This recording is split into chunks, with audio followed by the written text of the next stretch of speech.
அஸ்ஸலாமு அலைக்கும். இஸ்லாமில் உணவு என்பது ஷிஃபா, குணமாக்கும் ஒன்று. நபி ஸல்லல்லாஹு அலைஹி வஸல்லம் நமக்கு வழிகாட்டியது. உடலை மட்டுமல்ல, மனதையும் அமைதிப்படுத்தி உடலின் சமநிலை முக்கியமானது. இதை இப்போது நவீன அறிவியல் ஹார்மோனல் பேலன்ஸ் என்று அழைக்கிறது. பேர்ச்சம்பழம், குறிப்பாக அஜ்வா பேர்ச்சம்பழம், இயற்கையான இரும்பு, மெக்னீசியம் மற்றும் பைட்டோ எஸ்ட்ரோஜென்ஸால் வளமானது. இது பெண்களின் ஹார்மோன் சமநிலையை பேணுகிறது, மாதவிடாய் ஒழுங்கை செய்கிறது, மனநிலையை உயர்த்துகிறது. ஒரு நாளில் 3 முதல் 5 பேர்ச்சம்பழம் போதுமானது. சிறந்த நேரம் ஃபஜர் தொழுகைக்கு பிறகு அல்லது காலை வெறும் வயிற்று. பீகாஸ் அல்லது இன்சுலின் சென்சிட்டிவிட்டி உள்ளவர்களுக்கு ஒரு நாளில் 2 சிறிய பேர்ச்சம்பழம் உணவுக்கு பிறகு எடுத்துக்கொள்ளுங்கள், வெறும் வயிற்றில் அல்ல. கருஞ்சீரகம் உண்மையில் நபி மொழி மருத்துவத்தில் ஒரு அரிய ரத்தினம். ஆனால் அதை எப்படி எடுத்துக்கொள்கிறோம் என்பதுதான் முக்கியம்.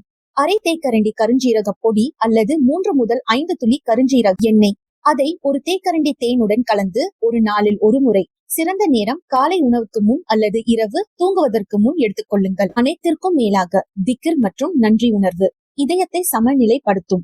இதயம் அமைதியாக இருந்தால் உடலும் அதை பின்பற்றும்.